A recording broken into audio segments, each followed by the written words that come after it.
Thank you for the introduction. I think he said everything I was going to say, so you saved me a lot, and I can now go straight to the point. And we'll try to start this discussion. The goal is to learn from what you have been doing, from what you're doing, from mistakes you made. When we discussed this with Vicky, we thought that we wanted to bring something that affects all young people. How should I start? What's the way to go? If I make mistakes, where should I work? The demands you face when you are the second generation of a family that has been in the field for long. And sometimes you have to stand up and say, I'm going this way. I think this is going to be an interesting panel. We're going to start with Vicky, a good friend of mine, a young Aapresid member. Vicky is a young professional who has been a farmer in Santiago del Estero for a long time, and she took over the responsibility to join the family business. And the starting question is talking about trust and how you got increasingly deeper into the business. What were your first steps? What are the things that helped you become stronger as a professional and as a person? Well, I studied agricultural administration at the university, and then I got a postgrad degree on agribusiness. I graduated in 2016, and that's when I started to manage my family business. We are located in Banderas, in the province of Santiago del Estero. We have been farmers there for 30 years.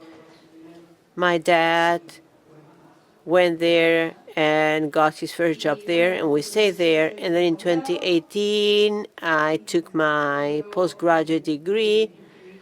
And then I enrolled as a farmer to learn more about productive processes. I wanted to understand what my dad was doing. And in 2022, my dad had a heart attack. He survived, thank God. But he had to get more help. And that's when I got more actively involved and I started traveling more to Bandera, to the field. It was not easy, honestly, but it was very enriching, the whole process. I'm a single child, so that's something that no other brothers or sisters could do. And from my childhood, I knew that I would have to take over one day. And this is why I decided to study agricultural management so that I could at least do something related to the rural sector. And this also gave me the basic knowledge to speak the civil language with an engineer who could maybe provide some advice to me to make better decisions. And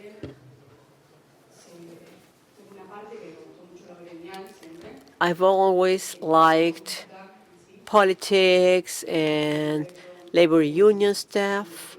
I also studied political sciences initially, but I realized that because of the conflict with the rural sector, I wanted to change some things, but I realized that it was not my thing. I had to go through the labor union sector. I started to get more involved and to get closer to other players in the sector. And that's when I created my first contact network.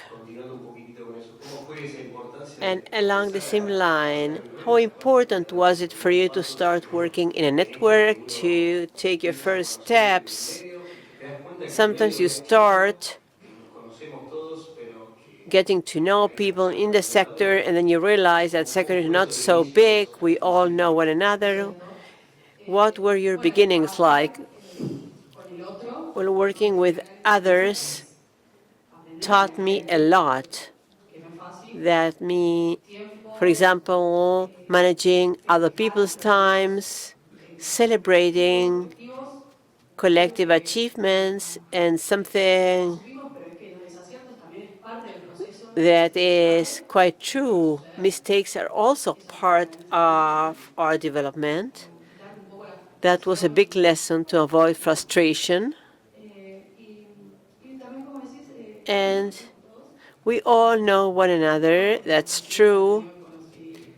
After the first Congress, I participated in a case analysis competition, and through that I got to know the postgraduate course director, and since 2020 I've become a mentor for those who submit their dissertation. So Buenos Aires University trusted me, and it was also great support for me when my father had a heart attack, because the cases in the postgraduate degree are presented in December, and that's when my father had his heart attack, and I would correct the dissertations at the hospital emergency room. The students were very good. And that was great support I got at difficult times. Support, building communities and friendships in those places where you work is so important.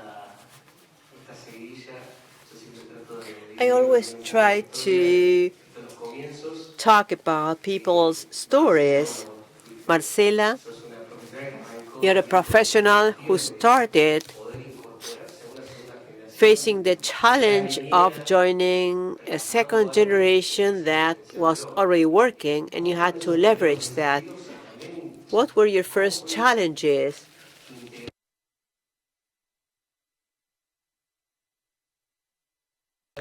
I imagine that when you start and everything is already organized, it might be difficult to find your place, to generate your impact.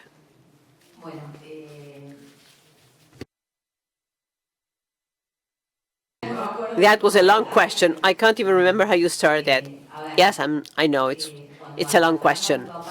When my father started, that was 51 years ago, he started working at a garage with a piece of equipment. He was an entrepreneur. He told his dad that he wouldn't go to the field, that he would build a plant, a factory. And my grandfather would tell him to stop talking nonsense and come back to the field with him.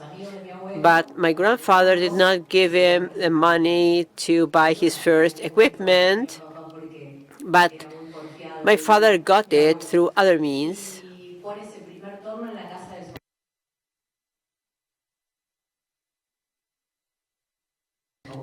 He was able to buy that piece of equipment, and he started manufacturing pieces for other manufacturing plants, and then he got a partner, and he started to produce other parts, other pieces of equipment, tanks, and then he built the first planter. There were two partners. Somebody asked me what ERCA means. Means Ernest, and Ca means Carlos. My father's name was Juan Carlos. They don't remember how the company name came up, When I ask him, he says, I don't know, I don't remember. But the important thing is that as a legacy or as a challenge, I always say this started with a high quality level. The law was always never to give up quality, never give up quality. This is the strongest legacy I inherited from him, and it's a great challenge. I started visiting the plant when I was 15 because I wanted to have my own money, to go out with friends, to buy my stuff. I would go, but they would forget to pay me. So my dad would give me money to buy my clothes, and then they would not pay my salary, and I would save that money. Well, this was a long time ago, so the income agency will not say anything now. I remember I would go to school, and we were working at the plant and taking all the codes into computers. Computers were a new thing at the time in the new offices. I was 15 at the time. At 16 and 17, I got more involved in the administration sector. I was also interested in knowing everything about planters. I would go to the workshop. I had already decided to study chemistry, but then I said, I'm not going to study chemistry because I love this. The truth is, I didn't want to go to Rosario. I wanted to live with mom and dad, and I took the worst decision. I had my boyfriend, so I took the worst decision, that was to stay and work. Fortunately, later there was time to study. I attended all business programs in Japan, in Barcelona, at Buenos Aires University, Córdoba University. But that decision you made at 17, did you feel that that mistake helped you realize where to go?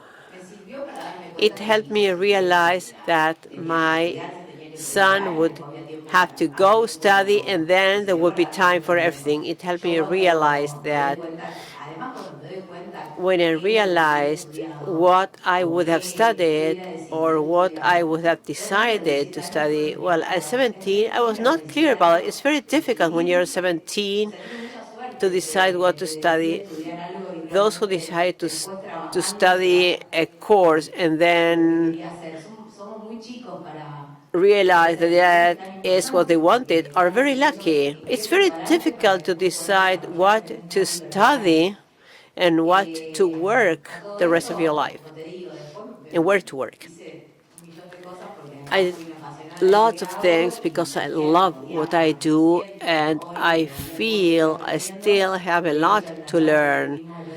Actually, in our presentation some days ago, I told you that I feel I'm learning a lot today from the younger generations, people age 22, 24, 25, 27, 28, young engineers who joined our plant to show to the other generations how important it is to have a horizontal organization. The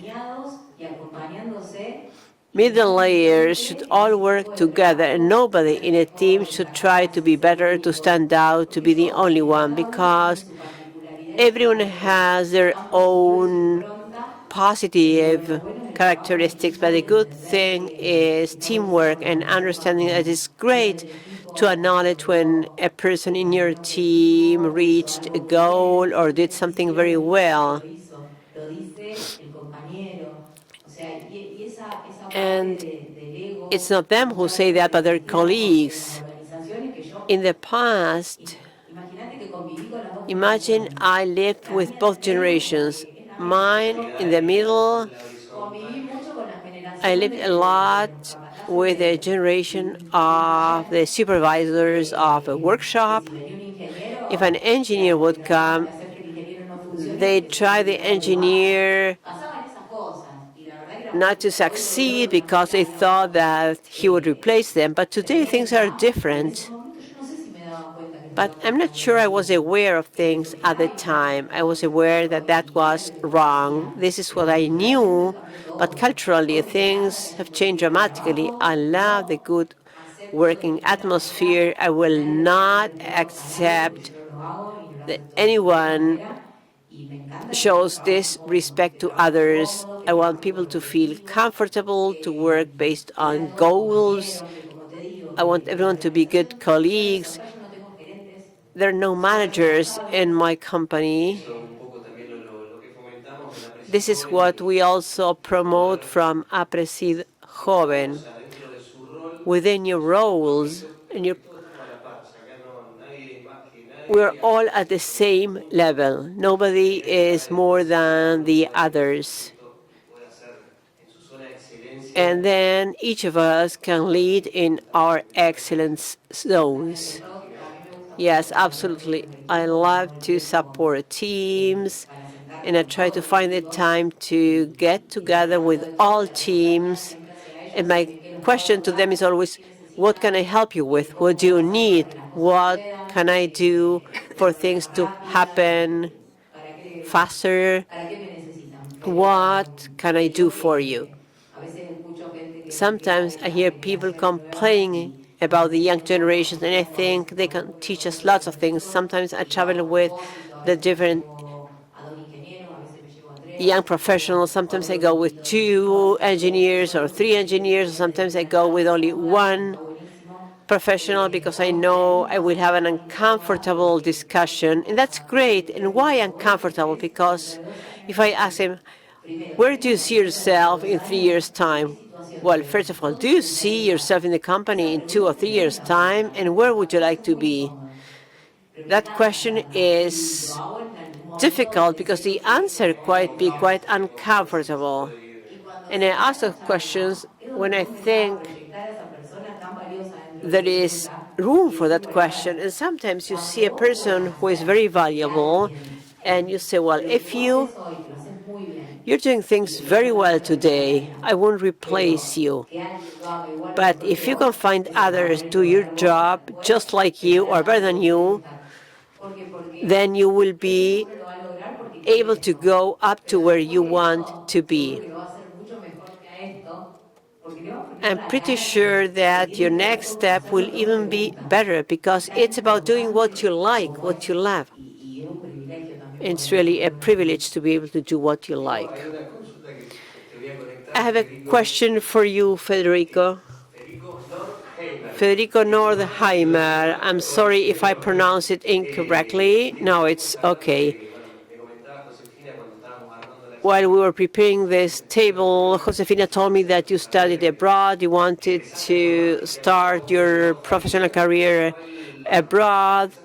And then you started to get into the family business, but you decided to build your own leadership path in the company. In connection with what Marcela has just said, I agree a lot with her. What are the challenges you face? Because it was a decision I made in 2004. I was working in Fox Sports in the marketing and sports area. I would go to the different cups, the launch of the South American Cup events. I would go to TV studios. I was 24 and I was happy. But there was something that I did not like about corporate life. I remember that in 2002, 2003, I started going to the field with my dad. Maybe we left Saturdays at 6 in the morning because we had to go, say, to Bandera, for example, drive to and fro during the weekend, and I liked it. I liked going out into the roads. I liked the people in the field. They were simpler, more honest. I loved traveling. And I envisioned myself there in the contact with nature rather than at an office, even though what I was doing was very nice and I liked it. That never told us to work with him. We are 3 brothers. Maybe he said, well, do come, but never shared that mandate, so to speak. Once I told him I wanted to join him in 2004. I remember when I left Fox, I said, well, I'm going to work with the family business. I'm going to have more time for myself. I'm going to be able to practice sports, see friends. Far from that. I mean, I worked harder. I was driving day in, day out, but I would decide what to do, when to do it, and to me, freedom is of the essence. And part of our company's essence is that there is no working hours. There are no rules as to when to go to the company or not. You take on your own responsibilities. The first thing we look for is responsibility. Provided you deliver, you can do whatever you want, whenever you want. I could have 15 days holiday. I mean, in the corporate world, 9 to 5, 15 days holidays. I like that about the family business. And also what I underscore is that since my father did not ask me to go and work with him, I considered him my boss. I had conversations with people who worked with their children, with their parents, sorry, and I always considered him my boss. It's not that because he's my father, the relationship was any different. And we are totally different. I mean, our personalities were not in the least similar, so I had to develop different skills. I had to convince him. I considered him my boss.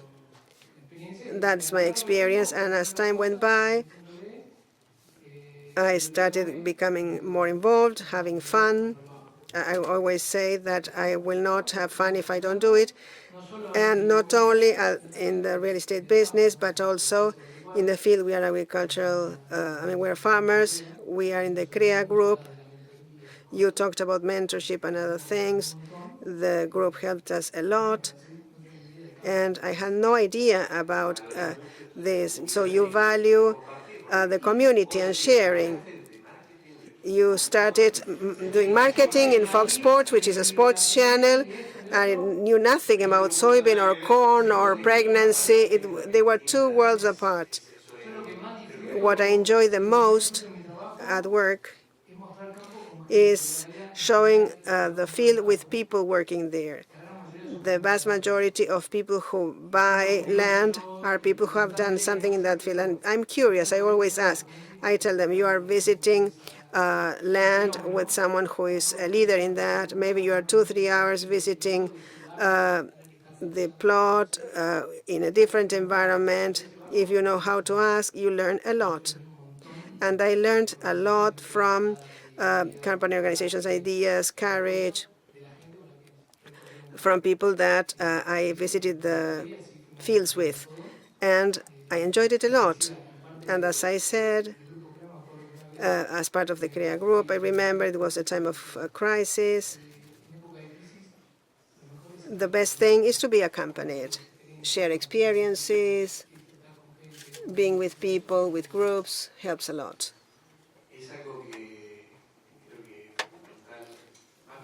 It is essential, especially because we take part in different spaces. You, in your role as leaders in companies, we as community leaders and leaders in our different jobs and professions. Many of the things that you have mentioned, what you said, Marcela, about listening, it's always, of course, important to listen because we are dealing with people here, and we are all different.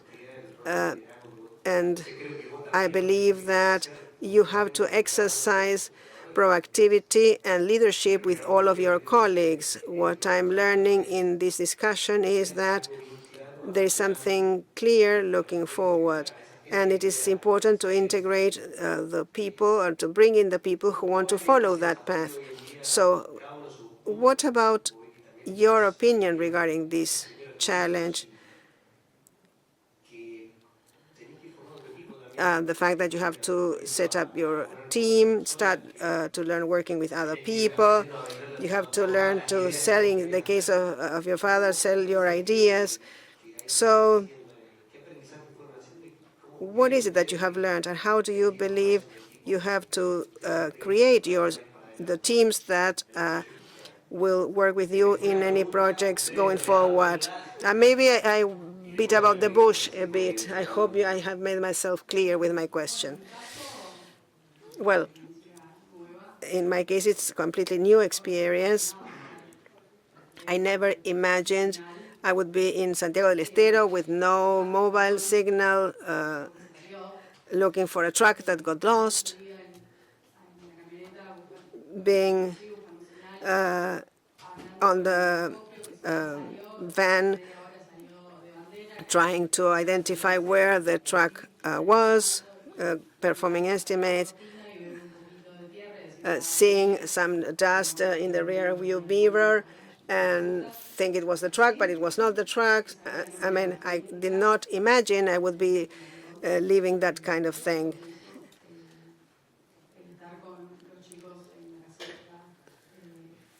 Working with people on the field, being in contact with employees, asking them to download bags, canisters. Everything is learning experience, learning to manage that and trust them. It's a constant learning. As I learned and heard about open source and Aapresid, and rather no-till was a life-changing game. Mine was not an agricultural area, and thanks to no-till, soils improved, and I could have good yields and improve production. My area is growing. At the Zoom we had when we were organizing this talk, when I told Federico that I was in Bandera, what he said was, and how is it? When I drove there, it was just a road and a gas station. But the town has grown a lot, thanks to improved productivity and soil improvement as well. That's the open source, making small changes. Each small change that you make is able to transform people's lives. It's trial and error. Life will have its own ways and will realize your goals. I don't know if you want to ask any other question. As discussed, the idea is to learn from you.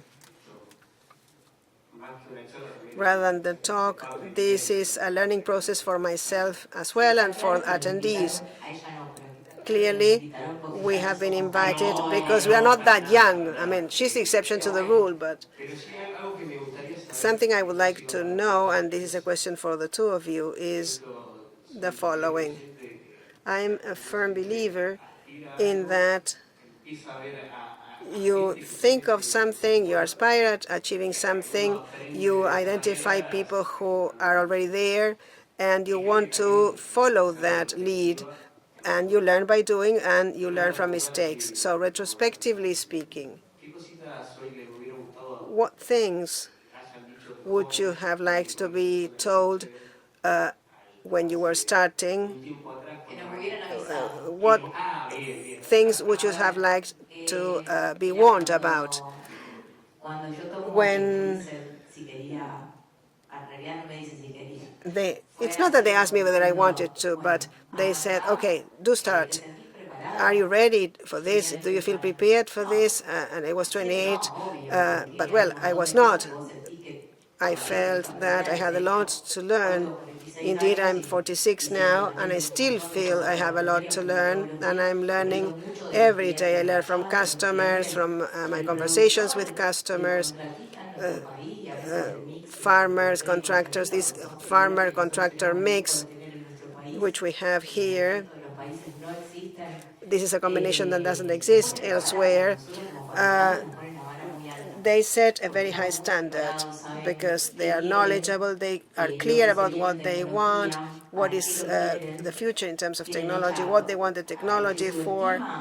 So if anyone underestimates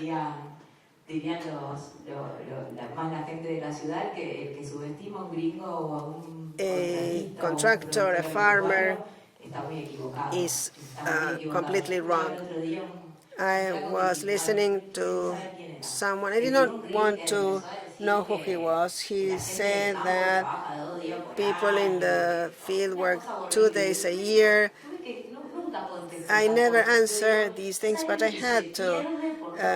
And I said, I don't know, you can't imagine what he's missing because he doesn't know what this actual work involves. I go to customers' homes, I visit customers. What is important is to establish ties, whether you close deals or not. Ties transcend. And of course, in business, it must be a win-win situation. But something that I would like to have been warned about, because I'm beating about the bush a bit, is that when I took over, when I became manager, it's not only that I felt I was not fully prepared for the job, but a year later, with my dad, we managed to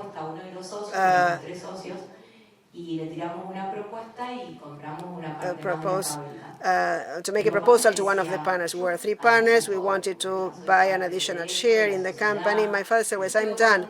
I'm already part of the company, but you are so willing, so enthusiastic that I want to pay heed to your intention to buy this partner's share." We had to make many decisions at the time. I had young kids. I decided to divorce. In December, we made that acquisition. We closed the deal. And then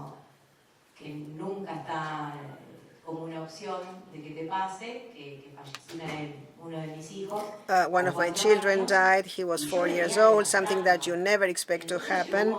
And there came a point where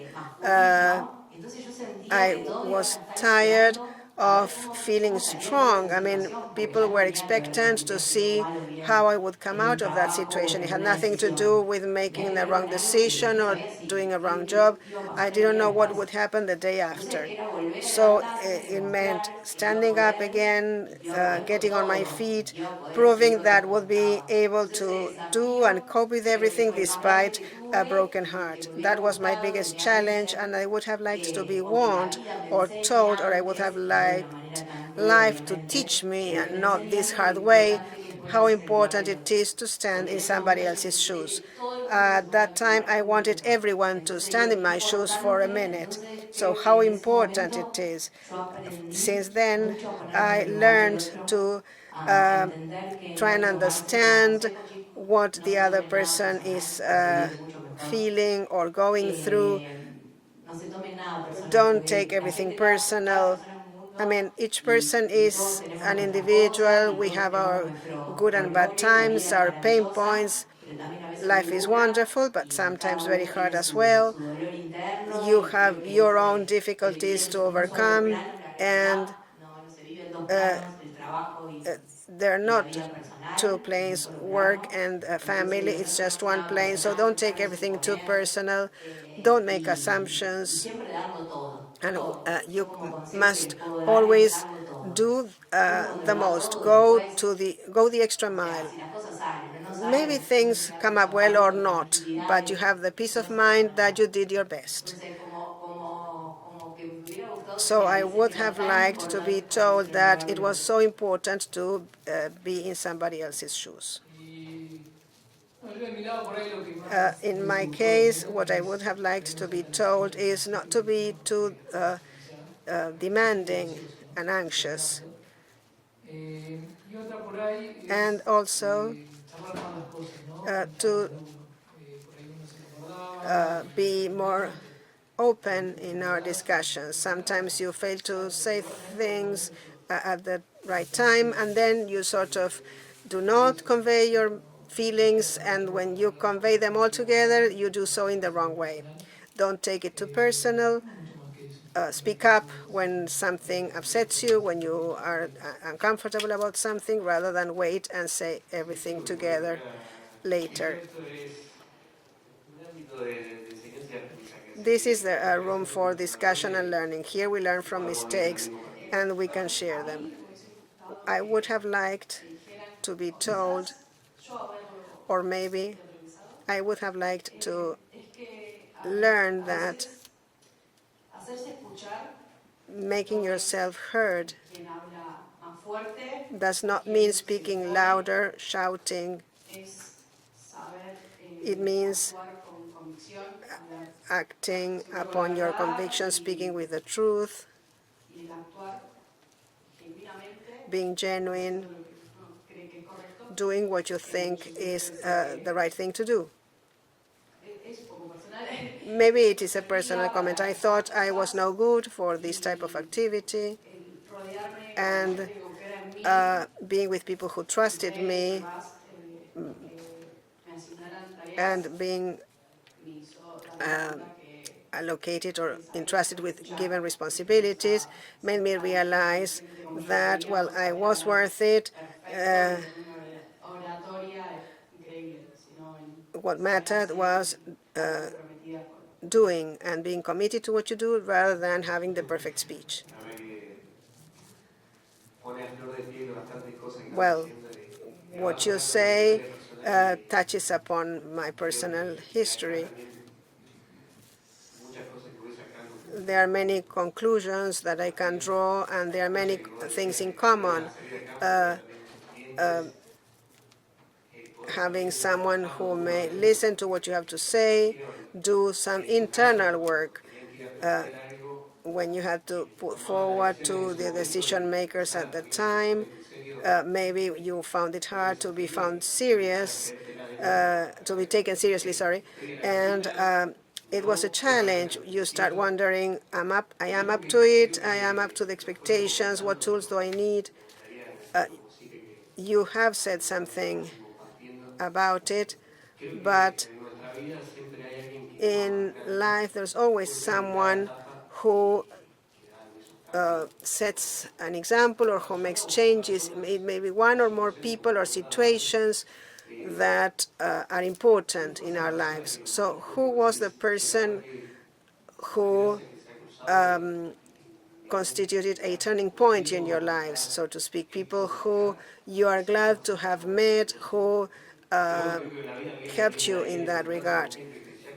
I mean, you find it easier when you meet the people who have already treaded that path and who help you out. Well, in my case, it was my father. Despite we had two different personalities, he conveyed to us the culture of determination, of being good people. What I underscore is that we are three, and the comment I hear is, you are good people, yourself, your brothers, your father, and it is not something that comes up naturally.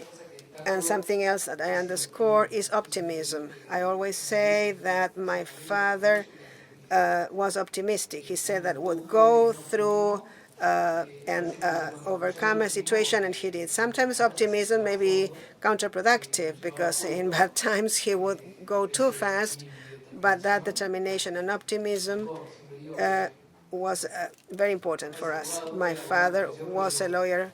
He has died already, but when he had some free time, he had a passion about agriculture. He was a lawyer because of a family mandate, but what he actually loved was agriculture and cattle raising. He had a realty office, and he was admirable. He set the example, and we continued his legacy. For him, it was starting from scratch, and that was far more difficult. Bueno, similar a Fede. Well, similarly to Fede. My great mentor is my mom. No doubt about that. I always say that if I lost my memory, I would choose my mom to say who I am because she sees things in me that I don't. And I continuously learn from her. She's a super resilient person, super capable, super smart. She's always moving forward. And whatever I do, I hope she'll be proud of me. I hope she is. But I also had other mentors who strengthened me a lot. The network of rural women, they also trusted me. They gave me a large responsibility, and Aapresid Joven has also been a great learning forum. You trusted me from the very beginning, and it's a beautiful community where we all help one another, we listen to one another, and we provide advice to one another.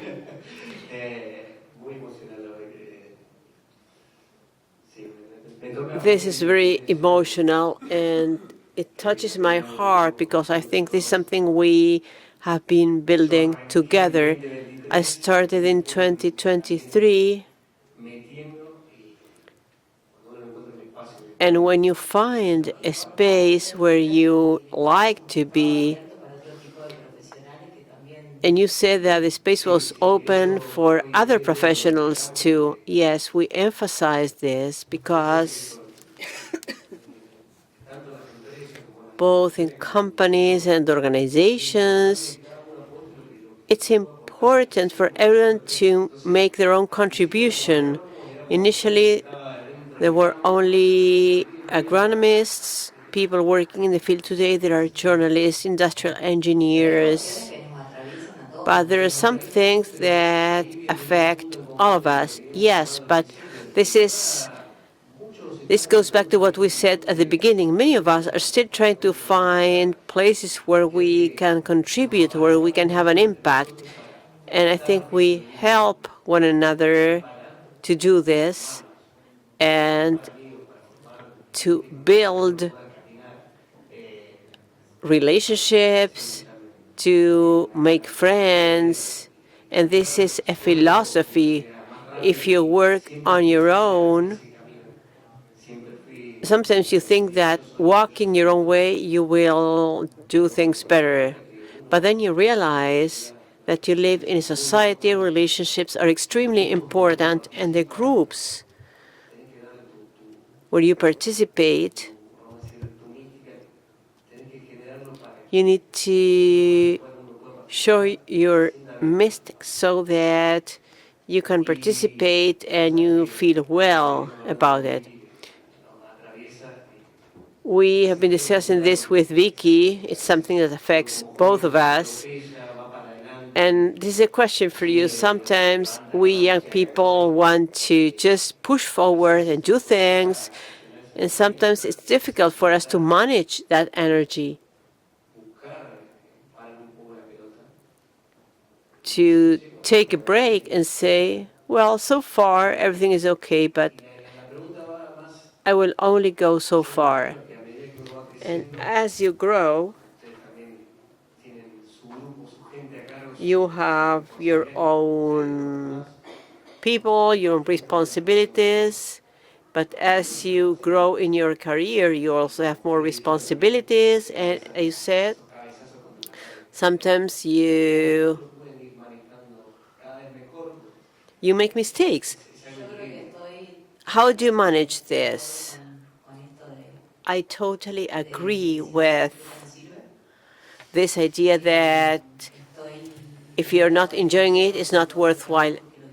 Everything I do at this stage in my life, I do it because I enjoy it. I'm lucky because I have a team that is wonderful, good people,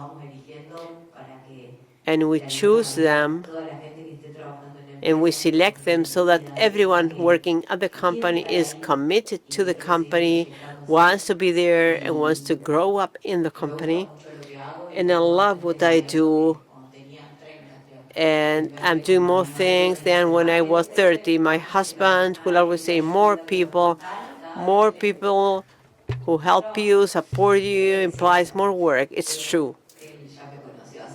But I was just like this when he met me. It's too late to go back. I think I'm doing more things than ever, and today at my age, I'm very clear about the fact that I need to enjoy things, and this is why the company is growing gradually in an organized way. And sometimes people do not believe me when I say we're going gradually and quietly. As a company, and the people who work at ERCA know this clearly, my goal is not for the company to be the largest planter company. We want to keep providing support to our customers. We want to keep building equipment based on each of our customers' needs. We're committed to product quality, service, customer service, customized service. We want customers to have a nice experience. This is why I say I enjoy the company a lot, because companies come to see us or I go to visit customers. They invite me to companies and I leave everything and go. I prioritize enjoying what I do, and I don't want people working with me to suffer. I want them to enjoy too. I want them to grow up in the company. It's not easy. We've also discussed this a lot with Vicky. Building an ecosystem is great, and you have to feel well about it. You have to want to be committed to that network. That is, I don't like the gray areas, but there are gray areas. I know gray exists, and it's good to understand that too. Gray does exist, and sometimes it's good to be in a gray area, but it's very good to listen to everyone's personal story. It's true that at your age things are white or black. At our age, I think we prioritize gray a lot. And there are different gray hues. I think what you are doing through Aapresid Joven is great, and I think it's great for you to get together. I joined the Association of Manufacturing Companies when I was very young, and at the time the youngest person was my father or my father's age, and some of them could be my grandfathers, and I learned a lot from them. And when you mention mentors, I think that in life there are many people who set the path and who help us make important decisions. I think my father was my most important point of reference, and I'm still proud of him. But along the way, there's an endless number of people who leave their mark, who teach you. This is why I say that what happens to me at my age is that I start giving back what I received and supporting my teams. It's not that I know everything, but I've learned from some mistakes. Well, we're getting to the end, and I think the audience knows a lot too. So we will now have some time for questions. Please raise your hands and we'll give you a mic.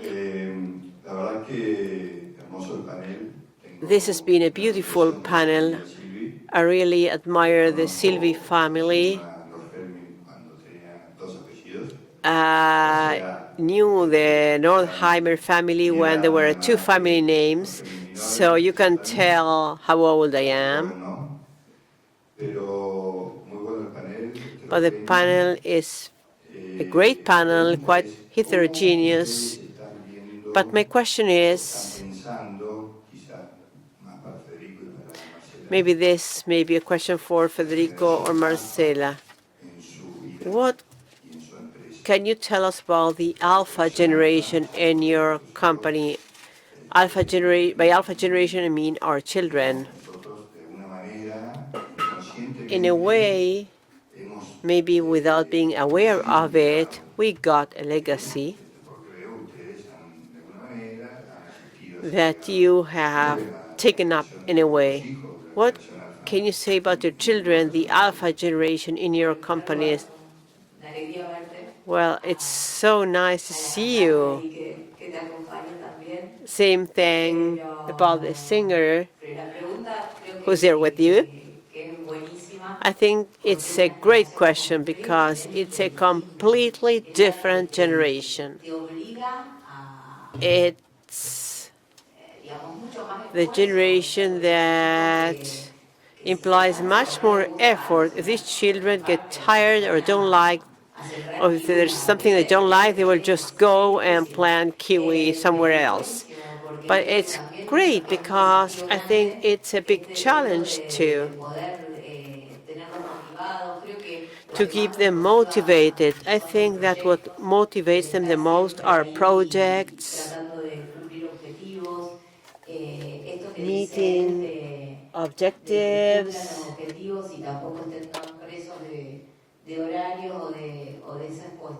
having them meet goals without being forced to work fixed times. After the pandemic, we started working from 8 to 3 p.m.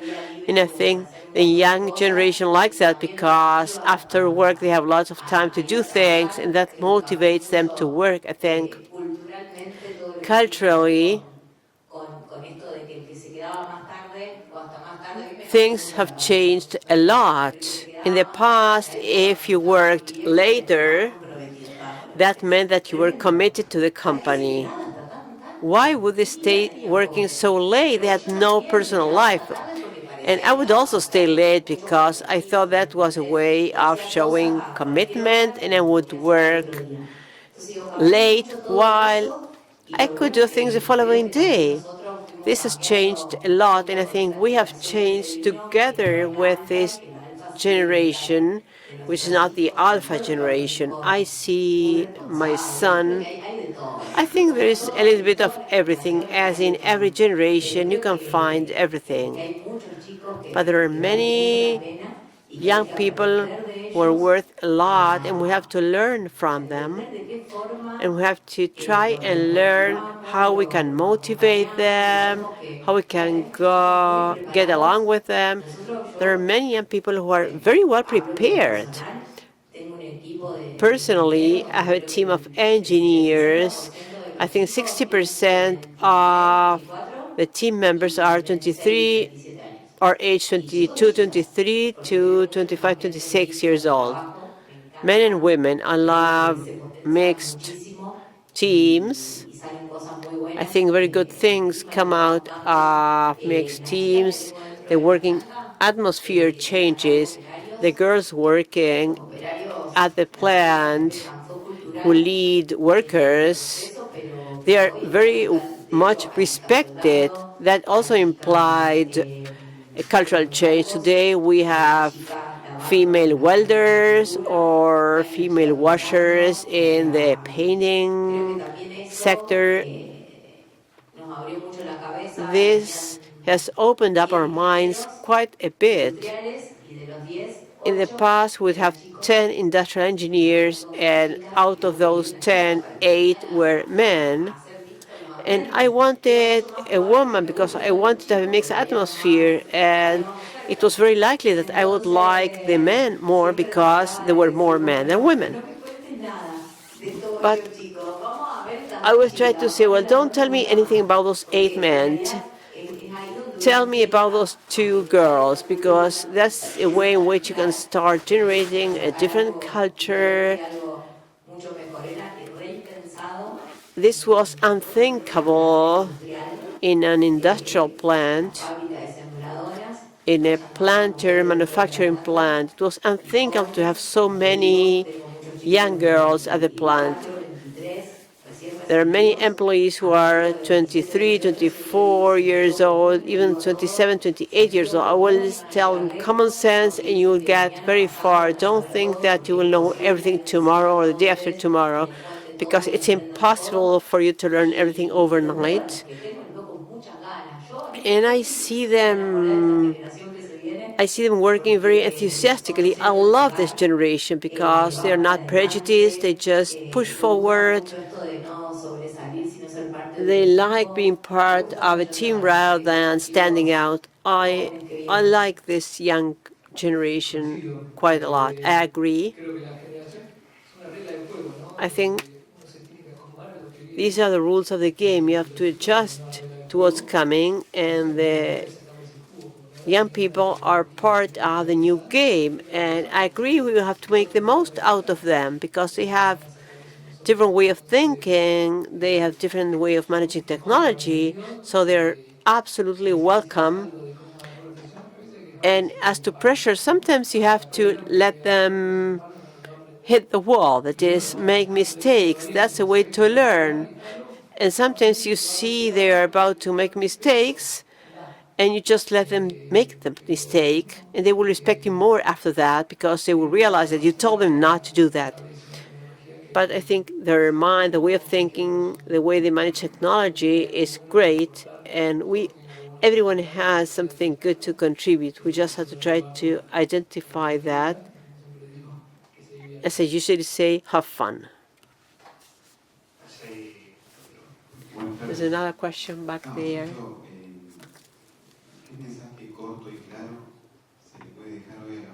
What is a short and clear message that we can share with the young people who are here regarding the first steps? What message can you share with them? I'll say one and then you say others.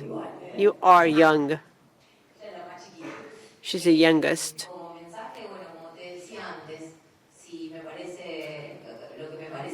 What I think is important is that you focus on your dreams and that you push forward, and whatever you do, do not expect to get something back. Just do things thinking that you're doing your best, no matter what you will get back, because at some point in time things will get back, but first you need to show your effort, to do your best, and things will come back to you.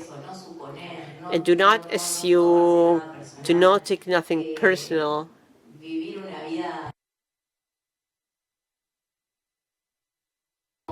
Try to fulfill your dreams without getting crazy, without having that anxiety that I may have had. Things will gradually come, but not everything happens overnight. What resonates in me when I see the younger people is something that I don't think happened to me when I was younger. Everything has to happen immediately.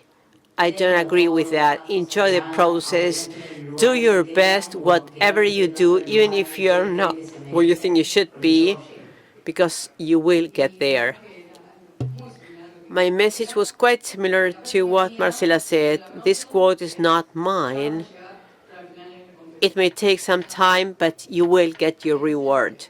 Think that everything will happen. That's a statement, a quote we use a lot from the very popular song. Up to a certain age, you can really try things, and when you have children, it's different. It's better to do things than not to do anything. And you never have to stop being young. I know older people who think like a young person and young people who think like an old person. So don't ever stop being a young person. Well, thank you very much. Thank you. Let's strong round of applause.